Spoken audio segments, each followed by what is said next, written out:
জান্নাতের কাফেলা একটি Islamic channel. আসসালামু আলাইকুম রহমতুল্লাহ। সম্মানিত দিনদার ভাই বোন বন্ধুরা, আল্লাহ তাআলার ৯৯টি সুন্দর গুণবাচক ফজিলতপূর্ণ নামের মধ্যে একটি নাম হলো আল মুহাইমিন। আল মুহাইমিন এই নামের অর্থ ও আমল নিয়ে আজকে হাজির হয়েছি। আশা করি ভিডিওটি শেষ পর্যন্ত শুনতে থাকবেন, সেই সাথে লাইক কমেন্ট শেয়ার করবেন এবং সাবস্ক্রাইব করে পাশে থাকবেন। আল্লাহ তাআলার ৯৯টি সুন্দর গুণবাচক ফজিলতপূর্ণ নামের মধ্যে একটি নাম হলো আস মুহাইমিন। আল মুহাইমিন এই নামটি অর্থ হলো দেখাশোনাকারী। আল্লাহ তাআলা সকল সৃষ্টজীবকে দেখাশোনা করে।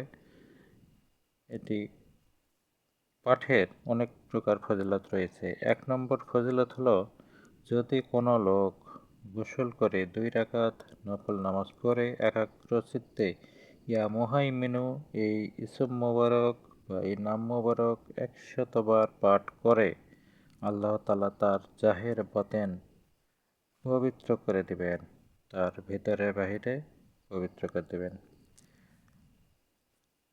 আর ১১৫ বার পাঠ করলে আল্লাহর ইচ্ছায় তার নিকট অনেক গায়েবী তথ্য প্রকাশ হয়ে পড়বে। ৩ নম্বর ফজিলতে বলা হয়েছে, সর্বদা পাঠ করলে আল্লাহ তাআলার আল মুহাইমিনু এই নামটি সর্বদা পাঠ করলে যাবতীয় বিপদ হতে রক্ষা পাওয়া যাবে এবং বেহেশতে প্রবেশ করা যাবে। এরপরের ফজিলতে বলা হয়েছে, যে কোনো জটিল কাজের ভালো মন্দ জানতে চাইলে গোসল করে কিবলামুখী হয়ে বসবে এবং যে বিষয়ের ইস্তেখারা করার ইচ্ছা করবে সে বিষয়ের খেয়াল করে ৩ দিন পর্যন্ত ১১১৫ বার করে আল্লাহ তাআলার এই নাম মোবারক পাঠ করবে। ইনশাআল্লাহ আল্লাহ তাআলার ইস্তেখার কার্যের ভালো মন্দ জানতে পারবে।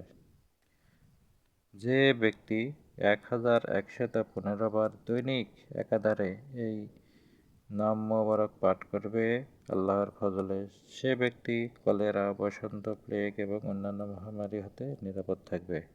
কিন্তু এই আমলটি কখনোই ছাড়া যাবে না, প্রতিদিনই করতে হবে। সকালে, বিকেলে বা রাত্রে, যখনই হোক দিনের মধ্যে একবার করে এই আমলটি করতে হবে। ইনশাআল্লাহ সকল প্রকার অসুখ বিসুখ বালা মুসিবত থেকে, সকল প্রকার দুরারোগ্য ব্যাধি থেকে মুক্ত থাকা যাবে ইনশাআল্লাহ।